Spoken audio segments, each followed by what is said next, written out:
আসসালামু আলাইকুম। আজকে আমরা আসলে কথা বলবো বাংলাদেশ ক্রিকেট নিয়ে। ভাই, সত্যি কথা বলতে কি, আমি একটু ক্রিকেটের প্রতি দুর্বল। তো যখনই ক্রিকেট খেলা হয় বা বাংলাদেশের যদি কোনো খেলা থাকে, অনেক আগ্রহ নিয়ে অপেক্ষা করি যে কখন বাংলাদেশের খেলা হবে। কিন্তু আসলে সবসময় দেখি যে আমাদের এই আগ্রহটাকে ধূলিসাৎ করে দেয় বাংলাদেশের পারফরমেন্স। বাংলাদেশ কি এত খারাপ দল যে হংকংয়ের সাথে এইভাবে খেললো? যাক, ঠিক আছে, ভেবে নিলাম যে প্রথম ম্যাচ, নতুন জায়গা, হয়তো বা তাদের একটু বুঝতে সমস্যা হচ্ছে এই জন্য যে, বা টুর্নামেন্টের শুরুর ম্যাচ, তাহলে একটু বুঝে শুনে খেলা। কিন্তু ভাই, তোর শ্রীলঙ্কার লাগে কী খেললি রে ভাই? কী খেললি? তাহলে তোরা যে এত কোচ নিয়ে আসলি কি উড, যে নাকি স্ট্রোক শিখায়, প্লেয়াররা বড় বড় ছয় মারতে পারবে সেইটা শিখায়, তাহলে কি ভাই? এই এই তোদের নমুনা খেলার, আমি খুবই হতাশ। আচ্ছা ভাই, কুকুর দেখছেন কখনো? কুকুর, কেন কুকুরের কথা বললাম?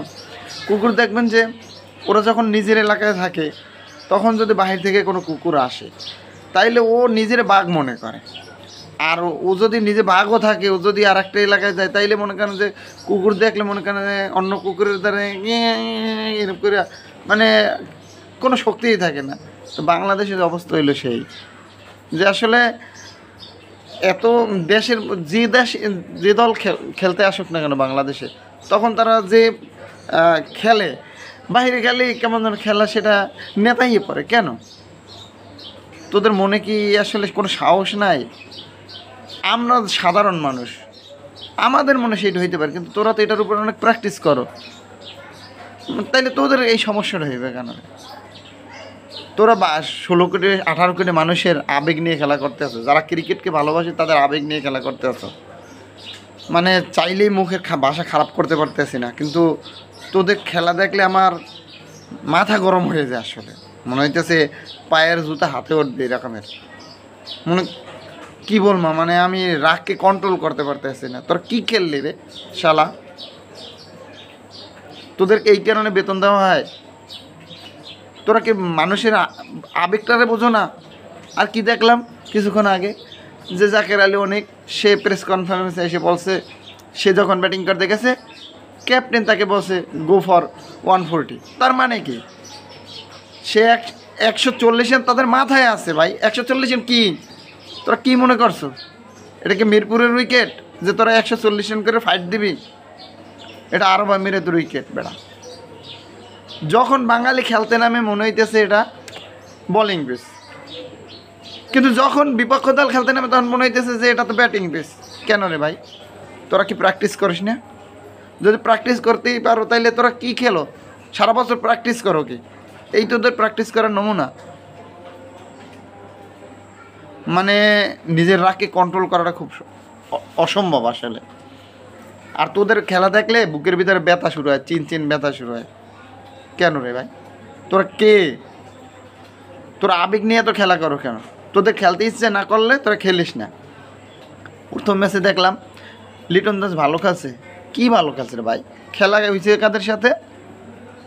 কাদের সাথে খেলা হয়েছে? হংকংয়ের সাথে। অথচ কেউ যদি খেয়াল করে দেখেন যে ওর এক্সপ্রেশন দেখলে মনে হইতেছে ও খুব চাপে আছে। ভাই, হংকংয়ের সাথে যদি তুই চাপ নিয়ে খেলা, তাহলে অস্ট্রেলিয়ার লগে কী খেলবি ভাই? ইন্ডিয়ার লগে কী খেলবি?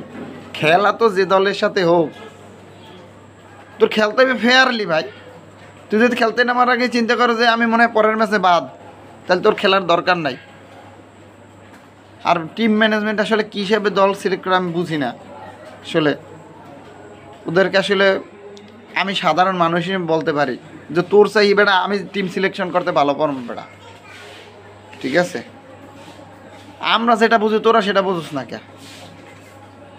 সত্যি আসলে আমি স্পিচলেস হয়ে যাইতেছি। চলো, তোরা যে আসলে কি করবি সামনে এটা বোঝা যাচ্ছে না। মানুষ অপেক্ষা করতেছে যে এশিয়া কাপ আসলে বাংলাদেশ ভালো খেলবে, সেই প্রত্যাশায় ছিল। তোরা এসে কী করলি? হংকংয়ের সাথে কোনো রকমের ঠুকরাই জিতলি, শ্রীলঙ্কার লগে একদম শেষ। কেন এর চেয়ে ভালো খেলা যাইতো না? হ্যাঁ, খেলায় হার জিত থাকতেই পারে বেটা, সেটা বাঘের মতন খেল বেটা। তোরা তো বেটা বাঘরে অপমান করো বেটা, বাঘরে অপমান করো তোরা। এই খেলার নমুনা। তোরা যদি বেটা ভালো চাও তাহলে ভালো মতন খেল বেটা, বাঙালির আবেগ নিয়ে খেলিস না। যারা ক্রিকেটে ভালোবাসে তাদের আবেগ নিয়ে খেলিস না, ঠিক আছে? যাক, তারপরও অপেক্ষায় রইলাম। যদি আফগানিস্তানের লোকে যদি ভালো না খারো তাইলে পরবর্তীতে দেখা যাবে।